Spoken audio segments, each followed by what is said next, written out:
Things just keep getting harder. I need to push through. I need to push through. I thought I was a runaway. Thought I was a runaway, yeah. Things just keep getting harder. All our conversations feel like they're non-starters.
We all know Marilyn Monroe in some way or another.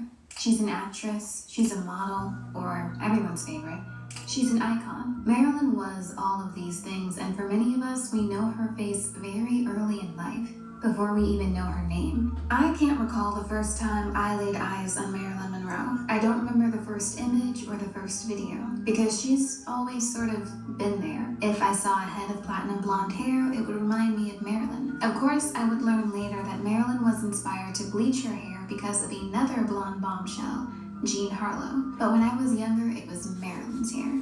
I knew her beauty mark, her expressions, her iconic dresses, but for years I didn't know jack shit about Marilyn Monroe. I had never seen a film, for instance, or an interview, or anything that showed me what kind of human she was. Because for a lot of people, Marilyn was not a person. She was, and is, an icon, in the most dehumanizing sense. We all know now there's much more to Marilyn and her legacy than what you could glean from this picture or that one. But for years during her life and in the years since her death, Marilyn was most often celebrated as an image. Look at her beauty. Look at her body. It got me thinking about how much of my perception of Marilyn was informed by her icon status, by the exploitation of her life and her death, how Marilyn was invented as an image, and how people took that image long after her death and sold it to the world.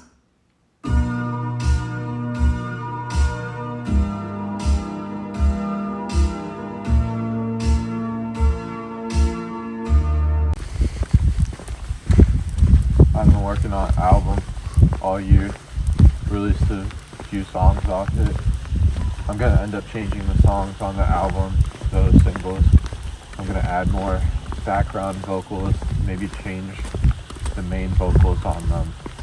I need it to be the best thing I've ever done. I need it to be pop perfection, which is what I've been kind of dubbing the entire album. It's supposed to be everything. It's supposed to be past, the present, and kind of like the future all coming together into one. And it's all really about being a human. It's called The Cyclical Nature of Being a Human because of a history class I was in. I thought about what history meant and how history tends to repeat itself. And then I thought about how my life feels like it's events that keep repeating itself. So sometimes whenever I feel writer's block, there's a place that I come here with a book, and I I read 50 pages each time I come. It's been fairly rare whenever I've had writer's block, but I've had to come here 3 times during the process of making the album, and there are sporadically moments where I work on the album and when I don't, but recently I've realized I need to kick it into high gear to get to where I want to be with it.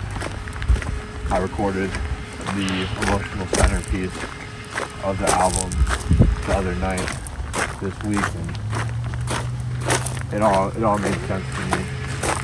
Getting better every time I start to record and write. Whenever I truck through a whole hour of writing a song, and it's never, no song is ever about one person. It all ends up being about like 3 people at once, which is kind of funny. But I come to this bench and I read a book.